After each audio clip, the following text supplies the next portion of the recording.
Thank you very much. Later this evening, we expect the House to pass Paycheck Protection Program and Health Care Enhancement Act. I'm grateful that Congress is answering my call to deliver these additional $320 billion in relief for the American worker and for small businesses.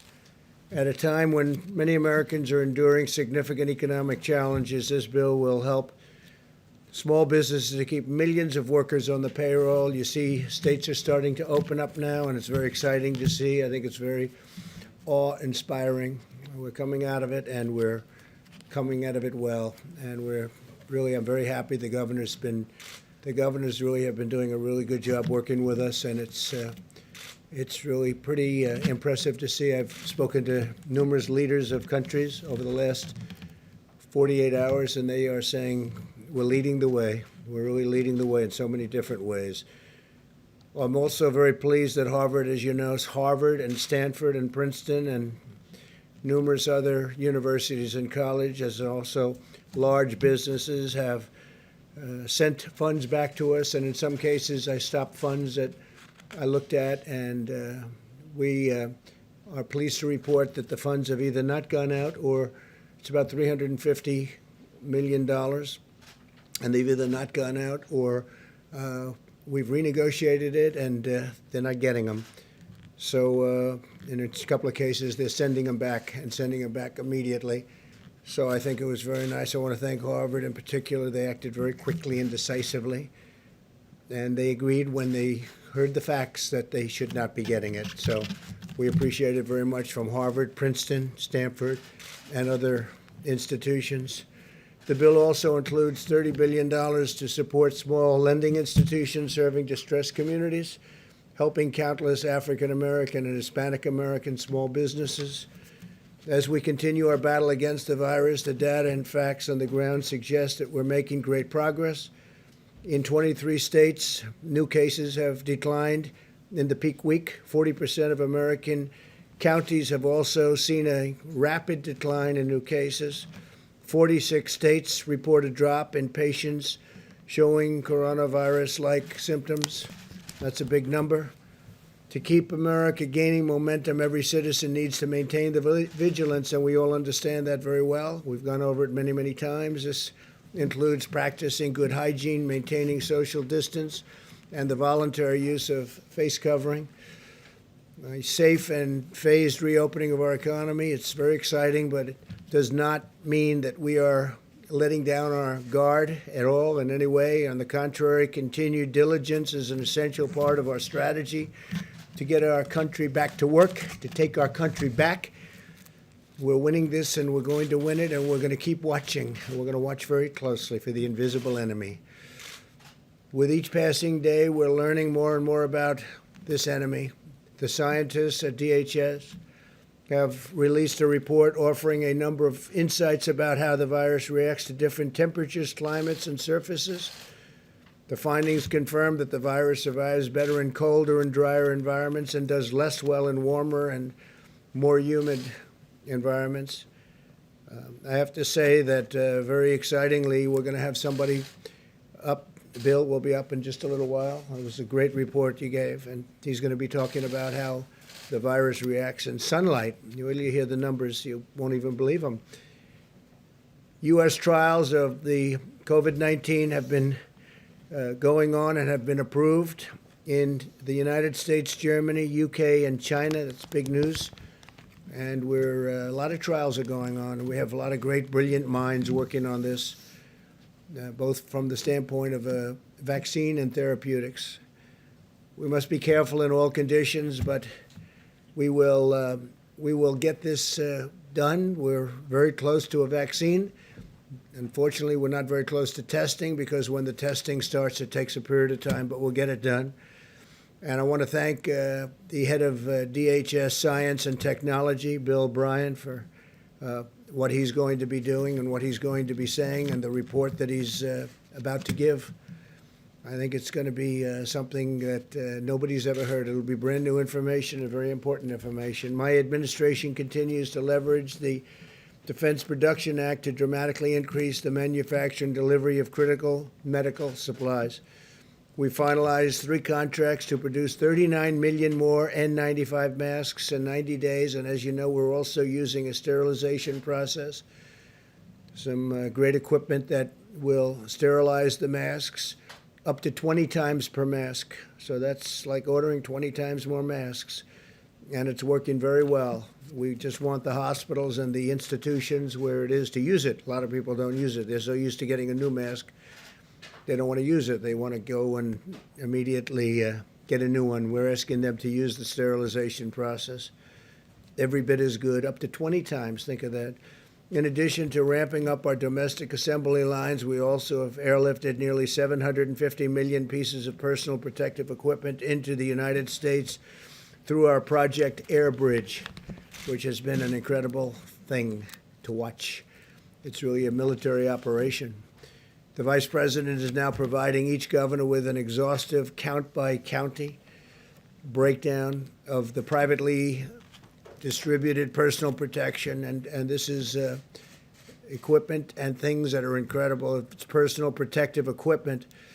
It's incredible, and it's all brand new and at the highest level. We're getting only the highest level. And also, we're looking at essential gear within their states, and it's being delivered to different states quickly and as we speak. This way, the governors should know exactly what's being delivered through a private sector supply chain within their states, as well as through the Project Air Bridge. We're trying to get it immediately from the plane to the state. When we can't do that, we bring it into our facilities and get it to the governors. And we're getting them fast, and we're notifying them very strongly so they know it's there. Governors can use this information to quickly ensure that they get materials where and when they are needed. Today, I also want to extend my special thanks to our nation's incredible county emergency management teams who have been working relentlessly for weeks around the clock, end on end, to serve their communities, help distribute critical supplies, and save countless American lives. We salute these heroic officials on the front lines. As we continue to develop potential therapies, the FDA has recently begun a national effort to expand access to convalescent plasma donated from the blood of those who have recovered from the virus. The blood of these donors contains antibodies that can potentially reduce the severity of the illness in those who are sick, and frankly, those that are very sick. Nearly 3,000 patients are now enrolled in the Expanded Access Program, receiving transfusions nationwide. And I want to thank all of the people that recovered for what they've done. They, as I said yesterday, they raise their hand when they barely can walk, and they're saying, I want to donate blood, I want to donate whatever it is that you want, because we want to help people. It's really quite incredible. Convalescent plasma will also be used to manufacture a concentrated antibody treatment that does not have to be matched with a particular blood type. This concentrated antibody treatment could be used as a preventative measure to keep healthcare workers and other high-risk populations from contracting the virus in the first place. Very big deal. Clinical trials of these products are slated to begin within weeks, and we can maybe have a fairly quick solution. I urge Americans to get in there and keep doing what you're doing, because, again, we want those people recovering or recovered from coronavirus to contact their local blood and plasma donation center to learn how they can help. And they've been so great, and I just appreciate it. My administration has also partnered with leading, and we have really been establishing some great partnerships with leading technology companies and scientific journals to create a database of 52,000 scholarly articles on the virus that can be analyzed by artificial intelligence. Top AI experts are now using this wealth of data to gain insights into potential therapies. And we're collaborating with tech firms, universities, and our national labs to harness American supercomputers in the search for treatments and vaccines. That search is going on, and it's being, I think you'll see in the future, you'll see it's very successful. Ultimately, it'll be a tremendous success. Great progress is being made at a rapid pace, a pace like no other. We have every hope that with the full might and resources of American science and technology, and with the courage and devotion of the American people who have been so incredible, we will end this plague, and together we will restore the full measure of American strength and power and prosperity. Our country is going to do fantastically well. You see what's going on. There is a pent-up demand in our country to get it back right where it was and maybe even better, and that's what's going to happen. So with that, I'd like to ask Mike Pence to come up, Vice President, say a few words, please, Mike. Thank you, Mr. President, and good afternoon. Today, the White House Coronavirus Task Force met, and while our hearts are with the families of those who have lost their life to the coronavirus and those who are struggling with serious illness today, our team, led by Dr. Deborah Birx, informs us that the data continues to show promising signs of progress. The New York metro area, New Jersey, Connecticut, Detroit, and New Orleans all appear to be past their peak, and we are seeing consistent declines in hospitalization and cases in regions across the country. Our only conclusion is that we're getting there, America, because the American people have put into practice the President's guidelines of social distancing, because you've been listening and adhering to the guidance of state and local officials. We're making meaningful progress in a very real sense, sparing Americans to be exposed to the coronavirus and in no less extent saving lives. Our task force actually believes, Mr. President, that if we continue these mitigation efforts in the days ahead, as states implement their policies, including phased reopening that will preserve those gains, we do believe by early summer we could be in a much better place as a nation with much of this coronavirus epidemic behind us. Earlier today, we also had a conference call led by Secretary Ben Carson and leaders from HUD about the President's announcement yesterday that he is repurposing the White House Opportunity and Revitalization Council to focus on the impact of the coronavirus on minority communities. Secretary Carson will convene the council tomorrow and will be reporting tomorrow afternoon on their progress. We want to thank the more than 270 leaders of organizations dedicated to housing, homelessness, and improving the lives of people across our urban communities, not only for being with us today, for the way they have partnered with our administration and partnered with state and local officials to put the health of all of their constituencies first. As the President mentioned, you'll receive a report that our task force received formally this week from Bill Bryan of the Science and Technology Directorate at the Department of Homeland Security. He will outline, as the President said, encouraging news about the impact that heat and sunlight have on the coronavirus, which will increase the confidence that we feel about the coming summer. On the subject of testing, at the present moment, we have reports of 4.93 million tests having been performed across America, and encouraging news as states have been engaging commercial labs at a higher level across the country. Yesterday, our commercial lab system did more than 100,000 tests in a single day. So we're beginning to activate all of the capacity. And tomorrow, at the President's direction, our task force will convene a conference call with all of the nation's governors to talk about their progress that they are making on testing. And we're going to hear from governors about the practices and methods that they are employing to significantly increase testing following our briefing about capacity in laboratories this past Monday. For instance, Governor Mike DeWine just announced that Ohio's testing has been greatly expanded after the FDA approved Thermo Fisher's new extraction reagent, saying in his words that the action, quote, probably doubled, maybe even tripled testing in Ohio virtually overnight. Governor Tim Walz of Minnesota announced, along with the state's healthcare system, the Mayo Clinic, and the University of Minnesota, what he described as a breakthrough for rapid, widespread testing, able to test more than 20,000 people using a molecular test per day. Governor Kim Reynolds of Iowa launched the Test Iowa initiative that will triple testing capacity by partnering with Nomi Health and Domo. She also worked with the University of Iowa hospitals to leverage further capacity. And Governor Eric Holcomb and Governor Andy Beshear of Indiana and Kentucky, respectively, both announced additional drive-through testing locations.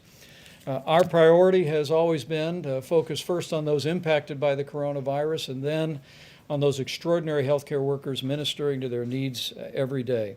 And I know, Mr. President, how proud you are that our men and women in uniform have come alongside our healthcare workers in communities most impacted. And I know the American people are proud as well. As of today, FEMA reports that 35,000 National Guard have been deployed across the country to aid in our coronavirus response. Governor Kevin Stitt of Ohio actually deployed the National Guard to hospitals across the state to evaluate protective equipment and hospital capacity and report it into state emergency management and FEMA. And Governor Greg Abbott of Texas actually mobilized more than 1,200 National Guard and 45 teams to provide greater access to testing. Along with the National Guard, at the President's direction today, more than 4,500 active duty military doctors, nurses, and medical assistants have been deployed across the country. Yesterday, 1,013 medical professionals in our military were actually deployed to 19 hospitals in 7 states to support those amazing healthcare workers. And with 4.4 million more Americans filing for unemployment in the past week, I joined the President in welcoming passage in the House today of the Paycheck Protection Program. It'll support working families, allow small businesses to keep people on the payroll for a period of 2 months. But it also, as the President requested, included $75 billion to assist hospitals across the country. And in that spirit, the President and I will continue to urge states across the country, given the unique burden on hospitals, we are now encouraging states to restart elective surgeries wherever possible, either statewide or on a county-by-county basis. We recognize the role elective surgeries play in finances for local hospitals, and we'll be working with states to enable that. In that vein, Governor Doug Ducey issued an executive order not long ago allowing elective surgeries beginning May 1 for hospitals that meet certain preparedness criteria. And Indiana's Governor Eric Holcomb is allowing elective clinical procedures to begin on April 21st. Finally, Mr. President, the task force received today our first report on state reopening plans. At the present moment, 16 states have released formal reopening plans. 13 of those were actually released since you unveiled the Opening Up America guidelines to our governors and to the nation last week. And to your point, Mr. President, states are beginning to make those plans. And we're encouraged to see so many states embracing the phased approach to reopening their economies that's contemplated in our guidelines for opening up America again. For instance, Governor Mike Parson of Missouri announced the Show Me Strong Recovery Plan has 2 initial phases intended to protect the most at risk. Governor Tom Wolf announced the plan for Pennsylvania that would begin May 8th, will end a stay-at-home order for just portions of Pennsylvania, but the plan, again, requires regions to have fewer than 50 new positive cases per 100,000 for a period of 14 days, and it also lays out a phased reopening roadmap.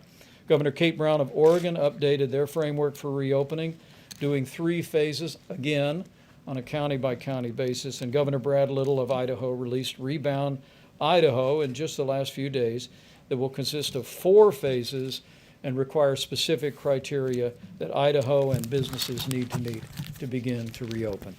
Mr. President, with the guidelines to open up America again, states are making plans. And at your direction, our task force will continue to work very closely, providing them with the data, providing them with the resources to be able to implement those plans in a safe and responsible way. So with that, let me just end where I began and to say thank you to the American people. The progress that we are seeing is a testament to what all of you have done, to our extraordinary healthcare workers. A partnership between the federal government and to state and local officials. And I'm confident it's also owing to the prayers of millions of Americans each and every day. All of that combined, we're slowing the spread. We're protecting the most vulnerable. We're saving lives. And every single day, we are one day closer to opening up America again. With that, Mr. President, I'd be pleased to call Bill forward. Bill. Bill Bryan leads the Science and Technology Directorate at the Department of Homeland Security, and now will make a presentation on their recent study. Thank you, Mr. Vice President. Thank you, Mr. President, for this opportunity to do this today. Good afternoon, everybody. My name is Bill Bryan, and I lead the Science and Technology Directorate at the U.S. Department of Homeland Security. Over the last several months, we've intensified the department's R&D efforts to identify and deliver information that informs our response to COVID-19. S&T is working to identify, develop, deploy the tools and information to support our response to this crisis. As part of our efforts, we're leveraging the unique capabilities of S&T's National Biodefense Analysis and Countermeasures Center to study the biology of the COVID-19 virus. This center is a high biocontainment laboratory located in Frederick, Maryland. It was established in the early 2000s in response to the Amerithrax attacks, and where we study, characterize, analyze, and develop countermeasures for biological threats to the homeland. We work closely with the CDC, FDA, HHS, and also our Department of Defense colleagues and many others. Yesterday, I shared the emerging results of our work that we're doing now with the Coronavirus Task Force. And today, I would like to share certain trends that we believe are important. If I may have the first slide, please. And while that's coming up, our most striking observation to date is the powerful effect that solar light appears to have on killing the virus, both surfaces and in the air. We've seen a similar effect with both temperature and humidity as well, where increasing the temperature and humidity, or both, is generally less favorable to the virus. So let me illustrate with this first slide. If you look to the right, you'll see that term half-life with a bunch of time stamps on there. First, let me tell you what a half-life is. We don't measure the virus as far as how long will it live on a surface. We have to measure the decay of the virus in terms of its half-life, because we don't know certain elements. We don't know how much a person expectorates when he spits, right? When he sneezes, whatever the case may be. We don't know how much virus is in there. So that has a bearing on how long the virus is going to be alive and active. So we measure it in half-life, because half-life doesn't change. So if you look at an 18-hour half-life, what you're basically saying is that every 18 hours, the life of the virus is cut in half. So if you start with 1,000 particles of the virus, in 18 hours, you're down to 500. In 18 hours after that, you're down to 250, and so on and so forth. That's important as I explain the rest of the chart. If you look at the first three lines, when you see the word surface, we're talking about non-porous surfaces, door handles, stainless steel. And if you look at as the temperature increases and as the humidity increases, with no sun involved, you can see how drastically the half-life goes down on that virus. So the virus is dying at a much more rapid pace just from exposure to higher temperatures and just from exposure to humidity. If you look at the fourth line, you inject the sunlight into that, you inject UV rays into that. The same effects on line 2 at 70 to 75 degrees with 80% humidity on the surface, and look at line 4, but now you inject the sun, the half-life goes from 6 hours to 2 minutes. That's how much of an impact UV rays has on the virus. The last two lines are aerosols. What does it do in the air? We have a very unique capability. I was discussing this with the president prior to coming out. He wanted me to convey it to you on how we do this. I believe we're the only lab in the country that has this capability. But if you can imagine a Home Depot bucket, a 5-gallon Home Depot bucket, we're able to take a particle, and this was developed and designed by our folks at the NBAC.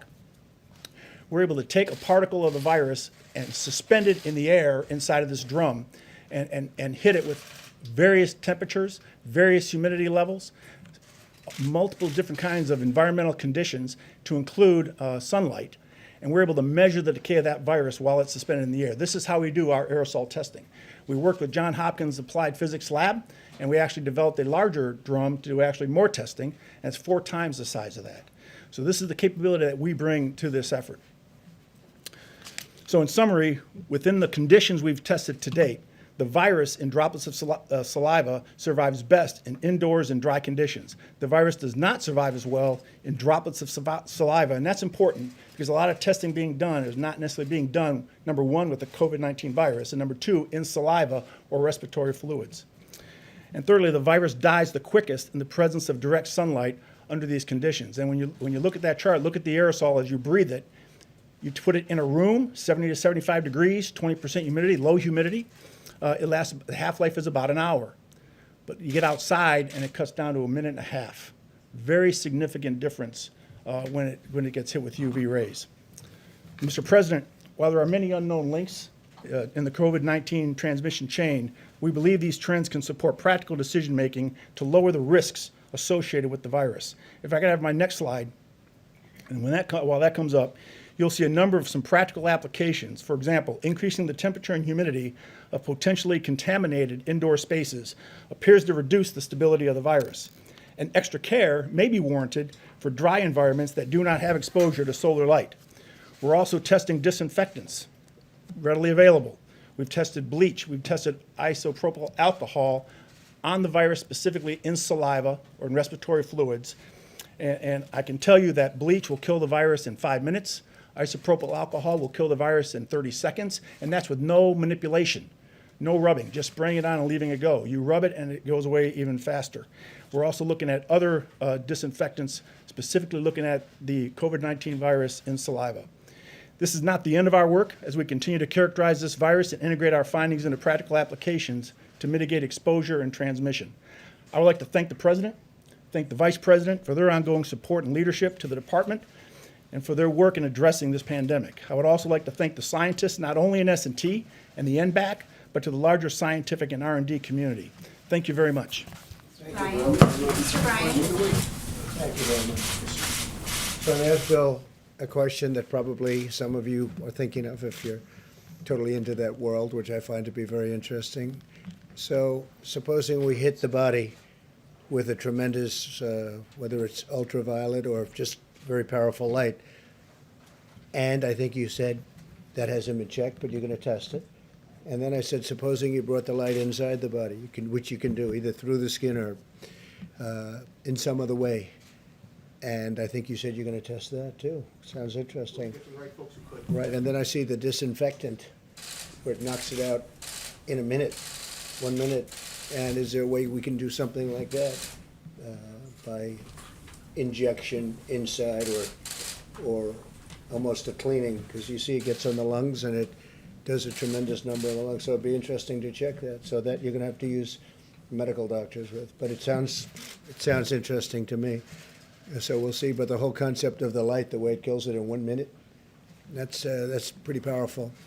Steve, please. You say that the country will be in a better place by early summer. Does that mean you're going to need to extend the social distancing guidelines until then? Well, we may, and we may go beyond that. We're going to have to see where it is. And I think people are going to know. You're going to know. I'm going to know. I think people are going to know just out of common sense. At some point, we won't have to do that.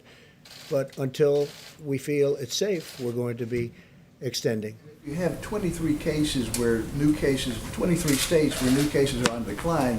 What does that mean about when the country can be safely reopened to a more normal point? Yeah, but it means we're going to watch those cases very carefully. I think we've all gotten very good at it. We've gotten good at tracing. We see where the cases are, where they're going, and we're going to be watching it, and it's called containment. At a certain point, we're going to be able to contain. And, when you see this, a lot of people have been talking about summer. Maybe this is one of the reasons. I once mentioned that maybe it does go away with heat and light, and people didn't like that statement very much. The fake news didn't like it at all, and I just threw it out as a suggestion. But it seems like that's the case, because when it's on a surface that would last for a long time, when that surface is outside, it goes away very quickly. It dies very quickly with the sun. Yeah, go ahead. You said yesterday that you're going to look into Senator McConnell's suggestion for allowing states to declare bankruptcy versus the aid. Yeah, we'll look into it, and I have been looking into it. I've been talking to a lot of the different senators, but I don't want to talk about it now. That was a very interesting presentation. Go ahead, Jim. Well, I wanted to talk about McConnell's suggestion that aid to the states amounts to I just blue- told you I'm not talking about it to a now. I'll blue talk state. about it later. I'd like to talk about something that right now is of more interest to Could people. I ask Mr. Bryan a question? Yeah, sure. Thank you. When you started your presentation, you described this as an emerging result. Does this mean your study is conclusive? Is there more work to do? We're continuing that. For example, on the aerosol side, you notice the figures were 20% humidity. We're looking at higher humidity levels. We would expect that would even have a greater impact on the virus. We're looking at other types of disinfectants. And so we're as a scientific community, we're continuing to study the virus to understand its characteristics. And is, Mr. Bryan, can you explain why some hot spots we've seen in the U.S. are hot and humid like New Orleans, for example? Let me explain. If you look at the coronavirus as a chain with many links, what we've done through our study is we've identified some of the weak links in that chain that the transmission of the virus depends upon. We identified that heat and humidity is a weakness in that chain. We've identified that sunlight, solar light, UV rays is a weakness in that chain. That doesn't take away the other activities, the guidance from the White House, the guidance from the CDC and others on the actions and steps that people need to take to protect themselves. This is just another tool in our tool belt, right? Another weapon in the fight that we can add to it. And in the summer, we know that summer-like conditions are going to create an environment where the transmission can be decreased, and that's an opportunity for us to get ahead. But the president mentioned the idea of cleaners, like the bleach and isopropyl alcohol you mentioned. There's no scenario that could be injected into a person, is there? I mean, No, I'm here to talk about the findings that we had in the study. We don't do that within that lab, at our lab, so. So how do you, Are we simplifying through too injection. much? We're talking about almost a cleaning, sterilization of an area. Right. Maybe it works, maybe it doesn't work, but it certainly has a big effect if it's on a stationary object. Okay. so how do Bryan, are you, we simplifying too much by saying that it'd be better with the warmer weather and the sun coming out more and more, that people would be outside than staying inside their home, confined into the four walls of their house? It would be irresponsible for us to say that we feel that the summer is just going to totally kill the virus and that if it's a free-for-all and that people ignore those guides. That is not the case. We have an opportunity, though, to get ahead with what we know now and factor that into the decision-makings for what opens and what doesn't. But So but are you should- saying on surfaces, the heat, the hot summer, and whatever other conditions, humidity and lack of humidity, that would have an impact? So that on surfaces where it can be picked up, it will die fairly quickly in the summer, whereas in the winter it wouldn't die so quickly? Yes, Mr. President. When it's exposed to UV rays, take a playground equipment, for example. The UV rays hitting a piece of playground equipment will kill the virus when it hits on the playground equipment. But underneath, where the sun does not get, if someone touched that and had it on their hands, it could still be there, right? It has to be in direct light of the UV rays. With the sun, if it's on somebody's hands, right, and they haven't touched their face and all of the things. And that it's we've all exposed to been- the sun, it'll. I know, but if they're outside, right, and their hands are exposed to the sun, will that kill it as though it were on a piece of metal or something else? I don't want to say it will at the same rate because it's a non-porous surface, but what we do know is that we looked at the worst-case scenario, and the virus lives longer on non-porous surfaces. So porous surfaces, it doesn't live quite as long. So in theory, what you said is correct. This is sort of semi-non-porous, right? This, right? Yes, Mr. President. how should governors, Mr. Ryan, Wait. Okay. Mr. Ryan, how should governors who are opening their states, working on that, incorporate the findings of this study into those guidelines? I would leave that up to the governors. This is a decision, this factors into their decision process. As I mentioned, with knowing this knowledge and having this knowledge, as we continue to study and further know what the virus does and how it reacts, it could impact the way a governor will look at what he opens in a state, how he opens it, in what environments these things are opened up. But I leave that up to the governors to make that decision. How they It might incorporate suggest- this. Obviously, at the moment, the advice is stay at home.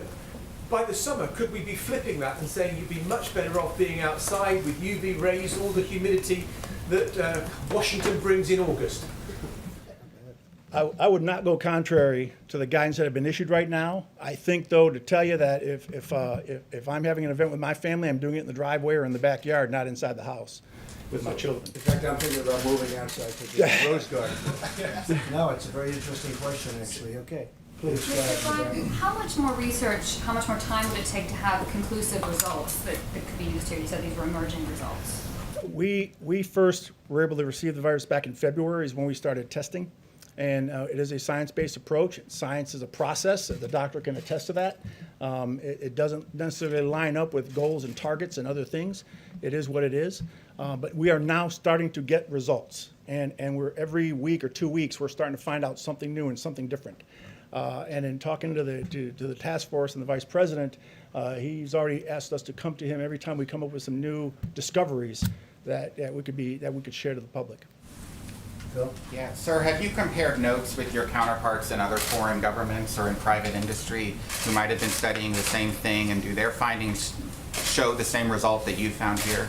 We do have a very good partnership with a lot of our allies. We work closely with them on this particular topic. We actually authored a document called the Master Questions List. If you go to DHS-S&T's website, we've already had about 17,000 hits on this document. It actually outlines what all the countries in the world are doing to fill the certain gaps of knowledge that don't exist within the virus and what we do know. And that is really what targets and drives the science community to say, oh, wait, what don't we know now, so we don't duplicate what other people have done. So we've championed that document. It's well referenced, and I would encourage you to look at that. And we are working with other countries on vaccines, as you know. Yeah, go ahead, please. Thanks, Mr. President. If there is a summer ebb with this virus, what would the federal government need to do to take advantage of that time? Say it at the beginning, what? Oh, so if there is a summer sort of ebb with this virus, what would the federal government need to do to take advantage of that time to be better prepared for a possible resurgence in the fall than we were the first time Well, I'll tell you around? one thing. I think a lot of people are going to go outside all of a sudden. People that didn't want to go outside, they'll be. To me, this was really a very interesting meeting. We covered in great detail, and these are incredible people at that. We could call it a laboratory because that's essentially what it is. It's a super laboratory. It's a lot of things going on at that laboratory. Right, but A lot of very you- interesting things going on in that laboratory. Yeah. What would you and other areas of the government need to do on testing, for example, or other things like that to be prepared if it came back in the fall? Mike, How would go you ahead. take advantage of the summer? It's actually a very good question. It's something the task force already has begun discussing, that we are, if a combination of factors, let me say again, as states put into practice the guidelines to open up America again, implement safe and responsible plans to open up their economies along the lines that the President unveiled a week ago today. As people continue to properly exercise social distancing as is recommended in each phase, that in combination with some of these findings could well give us a summer respite from the coronavirus. And our team is already speaking about working on a continuous basis through this summer. Every single day, we're increasing testing. Every single day, air bridge flights are coming into the country.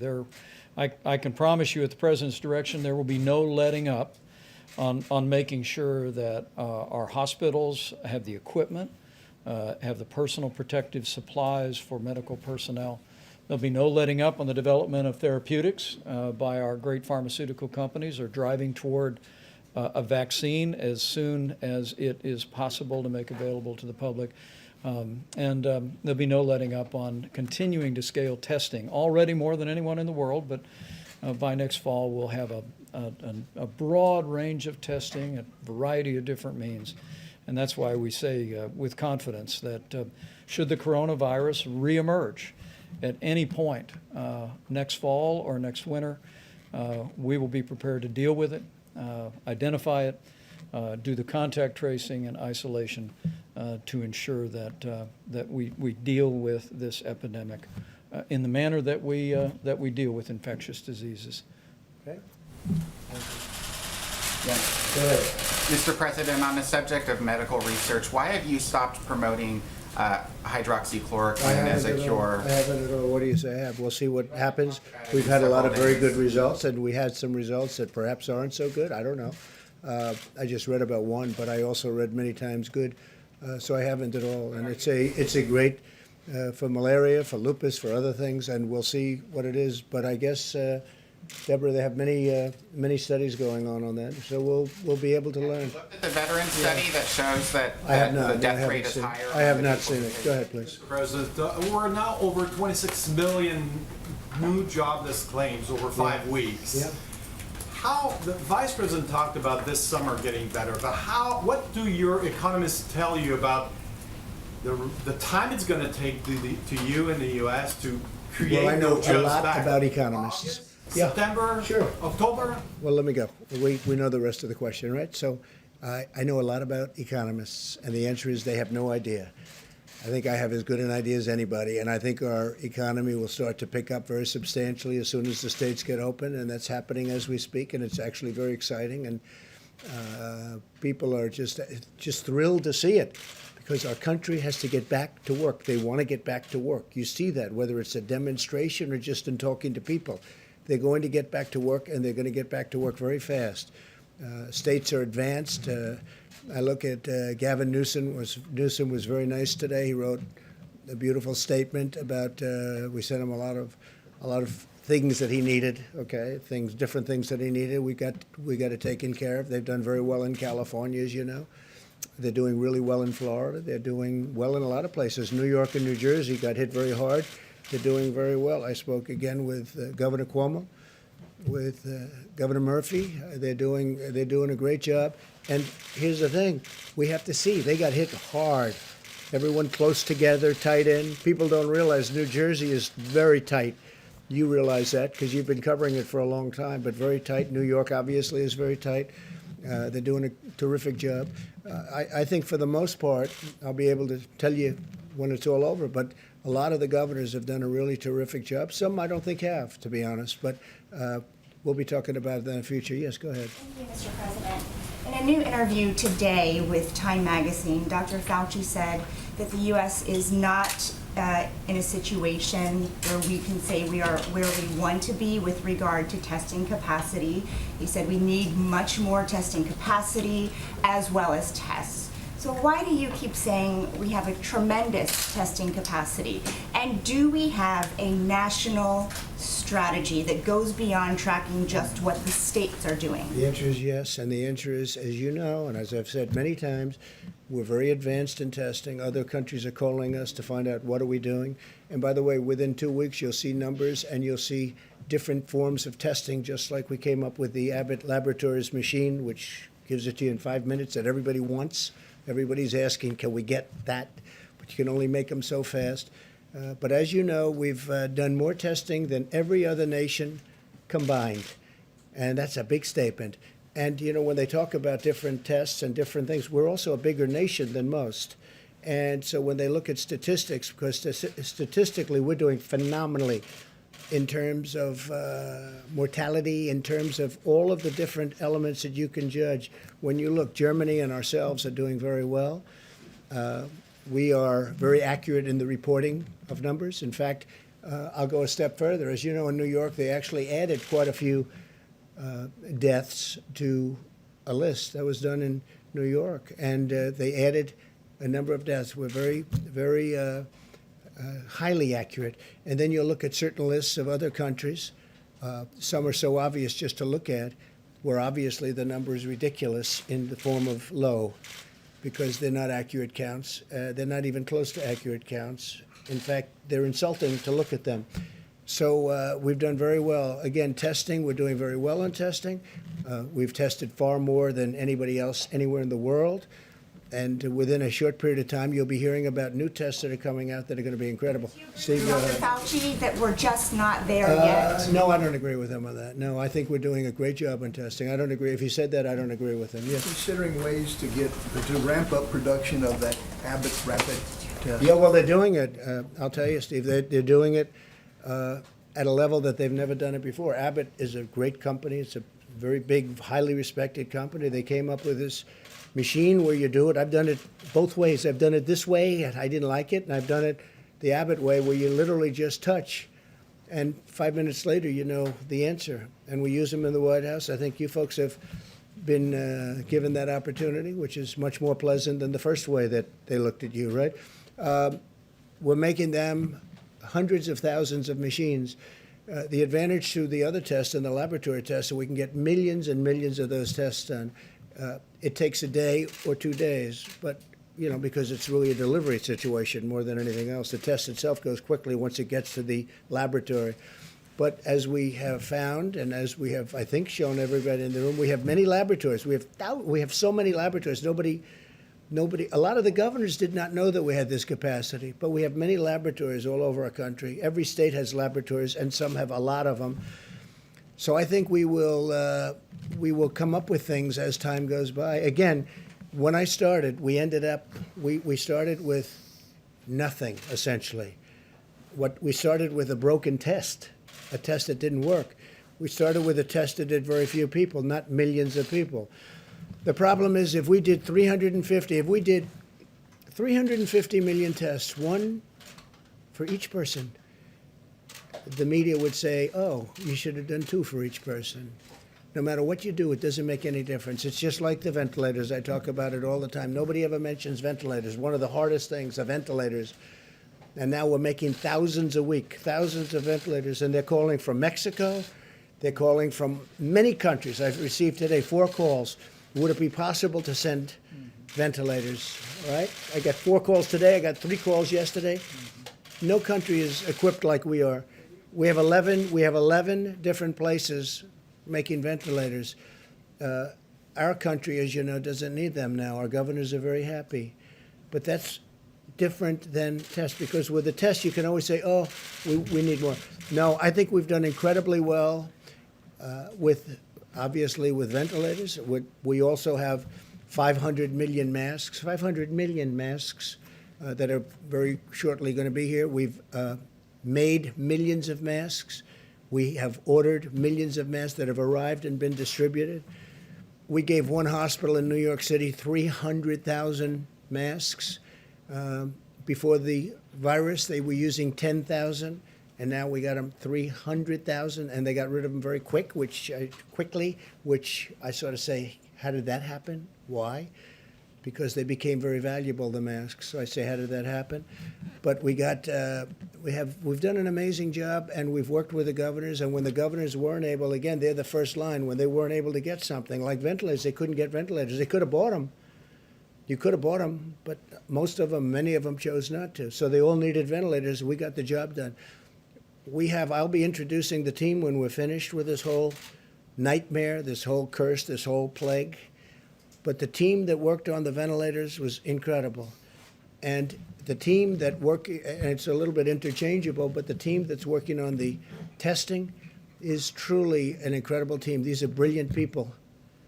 And they're doing it for the country. They're not doing it for other reasons. Some have been very successful. They're doing it for the country. Mr. President, Yes. the House has now passed, since you were here, the relief bill. Right. I'll As be you know, signing it probably tonight. As you know, there's no aid to states and localities in that bill. Mitch McConnell, of course, has talked about states seeking bankruptcy protection. His office referred to this as the idea of aiding states as a blue state bailout. What do you say to that? Do you agree with that, or do you agree with Governor Cuomo that is a vicious attack on these states that I have don't been think hit it's a by? vicious attack, but certainly some people do look at it that way. I've spoken to Mitch about it. I've spoken to numerous senators about it. And we're working with senators that are on the other side of the issue, and we'll see what happens. But we're looking to do what's right for the people of this country. We're looking to do what's right for a particular state, and we'll see what happens. But it's certainly the next thing we're going to be discussing, because some states have, in all fairness, John, some states have not done very well for many years, long before the virus came. You know, you can't blame the plague, this horrible plague that came in, and all of a sudden, you know, they can't blame that. You look at Illinois. He's got a lot of problems long before the virus came in. And so we'll be talking about it. It'll be a subject for a period of time. And right now we've made this incredible deal for the workers and for small business. And I'm very happy that Harvard didn't get covered. We actually never sent them the check. But they were very nice about it. We never sent them the money. The old-fashioned way is the check. The new way is send them the money. And we didn't send them the money. And but they were very understanding, and they were very nice about it. So was Princeton, so was Stanford, so were a number of other schools that you just don't associate with this money. So were big companies, as you know many of them. It was a relatively small amount of money compared to the whole, very small amount of money compared. But we wanted to be fair. We wanted to go to the people that it's supposed to go to. Are you open to this idea of state and local? I'm open to ideas that are going to be great for the people of this country. And if we can help states, we're always going to help states. Now, there's different ways of helping states. Some ways are better than others. So we're looking. It is interesting that the states that are in trouble do happen to be blue. It is interesting. You know, if you look around, I mean, the states that seem to have the problem happen to be Democrat. And New York and New Jersey got hit by this, but this New York virus, and New or Jersey were in a lot of trouble Massachusetts. long before the plague came. And they were, they had a lot of problems long before the plague came. I spoke with Governor Cuomo about it, spoke to Governor Murphy about it. I spoke with Gavin Newsom about it. And I'm speaking to a lot of people about it because it's probably going to be the next thing on the list. A lot of people understand very well what Mitch is saying, and they also understand the other side of the problem. And I'll be speaking about it. We're going to do the right thing for our country, the right thing for our country, and the right thing for a lot of great people. Okay? Yeah, please. Mr. President, after the presentation we just saw about the heat and the humidity, is it dangerous for you to make people think they would be safe by going outside in the heat, considering that so many people are dying in Florida, considering that this virus has had an outbreak in Singapore, places that are hot and are humid? Here we go. The new headline is Trump asks people to go outside. That's dangerous. Here we go. Same old group. You ready? I hope people enjoy the sun, and if it has an impact, that's great.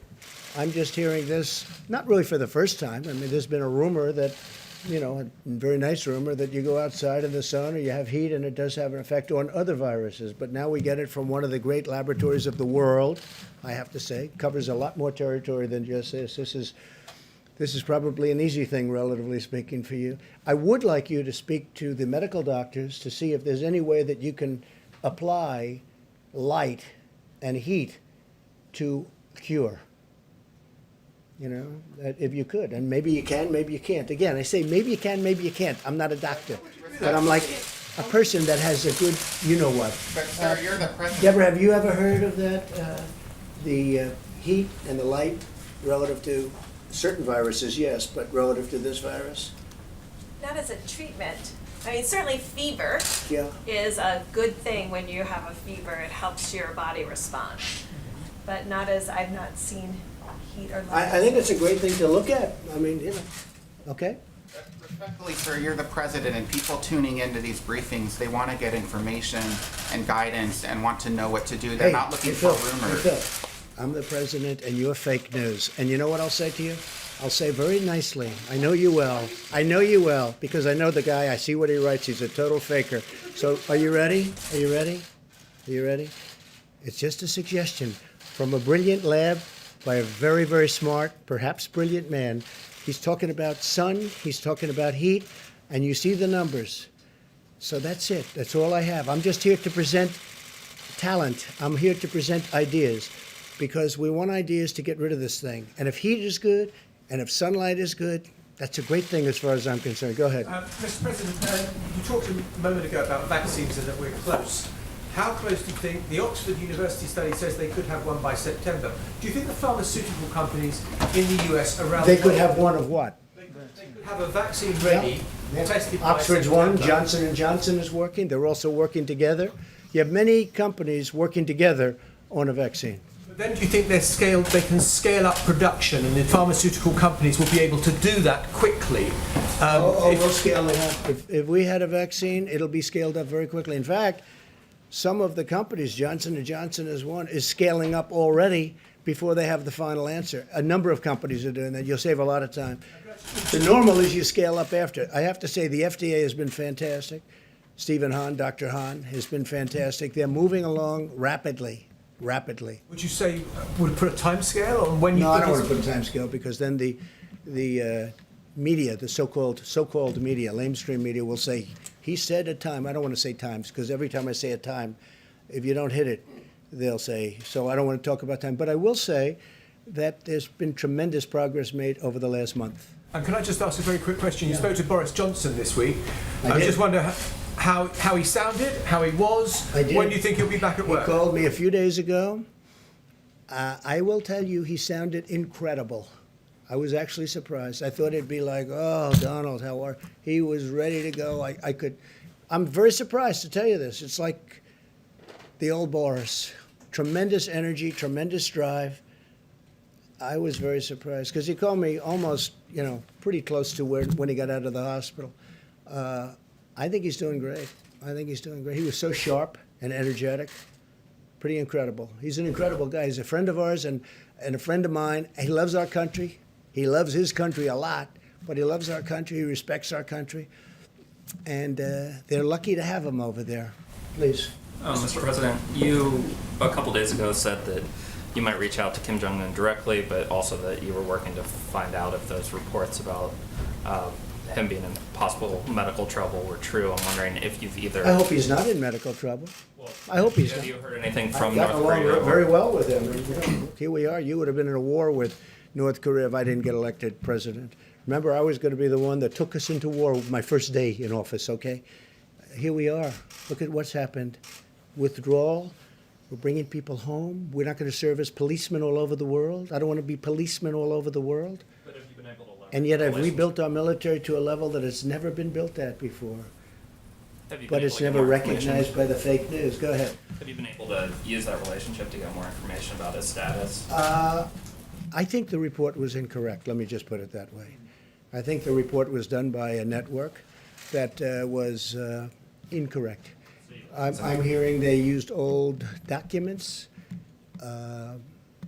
but that's what I hear. I hear the report was an incorrect report. When was the last time I you- hope it was an incorrect report. when was the last time you heard from him? I don't want to say. Yeah. Since you pointed to me, just a quick question about that. So you haven't made any contact though, just to make sure? With who? The North Koreans. I don't want to say. I won't say that. Okay, We have a so- good relationship with North Korea, as good as you can have. I mean, we have a good relationship with North Korea. I have a good relationship with Kim Jong-un, and I hope he's okay. And somebody would say, oh, that's terrible. No, it's not terrible. I hope he's okay. And I think it was a fake report done by CNN. Can I ask you a question? What do you have? Go No, ahead. No, that's can I- enough. Go ahead. Can I ask? But that wasn't my question. The problem is you don't write the truth. So, you know, as far as I'm What are you concerned, I want to go. referencing? I want to go to the next Can I person. ask you a question about? No, not CNN, please. Go The ahead. White House has You not don't. responded to these I told you. allegations. Is this right? CNN is fake news. Don't talk to me. Go ahead, please. But he says he was retaliated against, and that's why he was removed from his job. Do you have a response to that? Okay, next question. Mr. President, I have two questions, one on behalf of a colleague who's not here because of social Just distancing. ask one, please. First one, could you talk about your decision-making process with the Over my governor what? of Georgia? You The yesterday said. controversy? Well, you said yesterday that you told the governor of Georgia I you were did. concerned. I had a good about- talk with the governor of Georgia. Earlier in the week, you spoke and you did not convey this kind of message. Was there a I change did in your convey thinking? the message. I didn't like the fact that he's leaving certain things. I want the states to open more than he does, much more than he does. But I didn't like to see spas at this early stage, nor did the doctors. Is that a correct statement, Deborah? I didn't like to see spas opening, frankly. I didn't like to see a lot of things happening, and I wasn't happy with it. And I wasn't happy with Bryan Kemp. I wasn't at all happy because, and I could have done something about it if I wanted to, but I'm saying let the governors do it. But I wasn't happy with Bryan Kemp. Spas, beauty parlors, tattoo parlors, that. And by the way, I want them to open, excuse me. I want them to open, and I want them to open as soon as possible. And I want the state to open. But I wasn't happy with Bryan Kemp. I will tell you that right now. Yeah, go ahead. So are you surprised he defied you on that? Because No, you he made it didn't. clear. No, he didn't defy me at all. That's your language. He didn't defy me. You know what happened? I said, you make your own decision. I told him that. I said, you're not in the guidelines, but I'm letting you make your own decision. But I want people to be safe, and I want the people in Georgia to be safe. And I don't want this thing to flare up because you're deciding to do something that is not in the guidelines.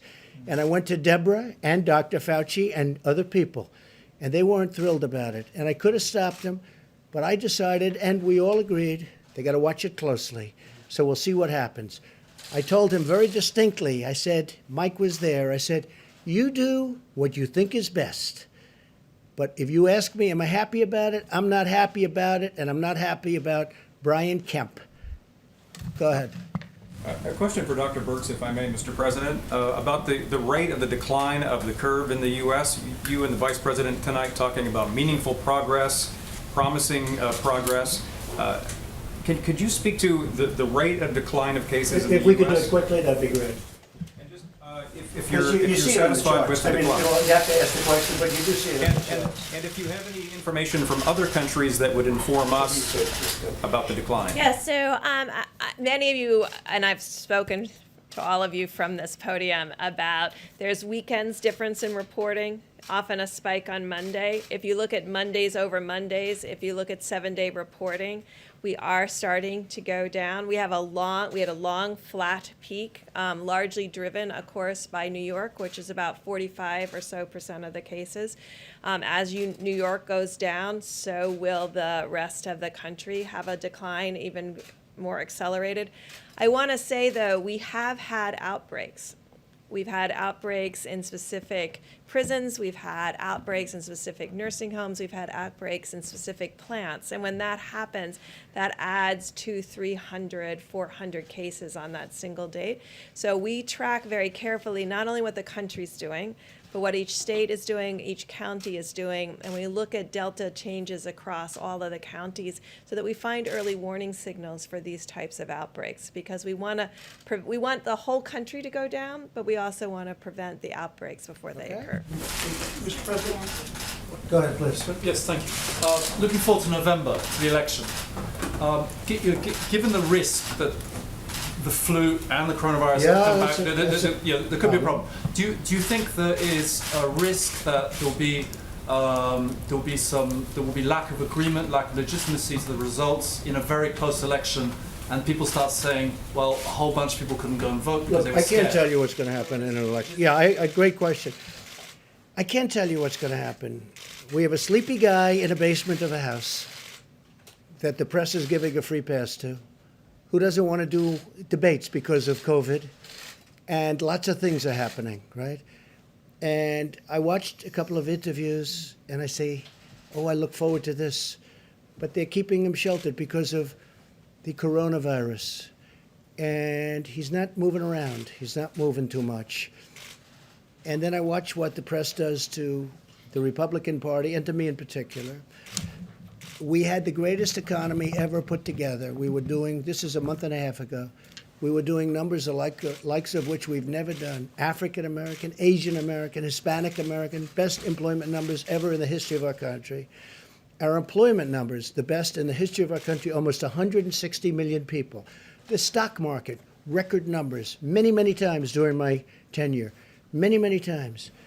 But now we have a country that we had to close because of this. And frankly, if we didn't close it, we would have lost millions of people possibly, but certainly we would have lost 1 million people. You take the high number and cut it in half again. But whether it would have been 600, 700, 800, you take a look at the travesty that there is. You take a look at this horrible, horrible scene of hospitals with bodies in black body bags, right? Multiply that times 10, 15, or even 20, because that would have happened. So we did the right thing. So far, we did the right thing. So far, we've called it right. We've mobilized like it was a military operation, and it was largely a military operation between ventilators and testing and so many other things. And we've had a lot of good partners, not all good partners, but we had a lot of good partners. Gavin Newsom today thanked us very much. Gavin Newsom, California, thanked us so much for getting him all the things that he needed so he can keep going and keep doing a good job. We got it to him today. Tomorrow we're getting him even more. Would have been harder for him to get it than us. We agreed to get it. We got it on time. He said promises made, promises kept. He actually said that in a statement today. We've done a good job. We've gotten very little credit for the great job we've done because of the media, because the media is not an honest media, in my opinion, much of it. Not all of it. We have some great reporters that I have tremendous respect, but much of the media is not honest. So I can't tell you about the election. You have a Democrat Party, and you have a large portion of the media automatically giving a guy a pass. He's been given a pass. Whether or not he's going to be the nominee, I have no idea. But he's getting a pass. And the media isn't covering the great job that we've done, whether it's Mike's task force, which has been incredible, whether it's the way we mobilized in a warlike operation to build these incredibly complex and very expensive ventilators. They're very expensive to build and very complex.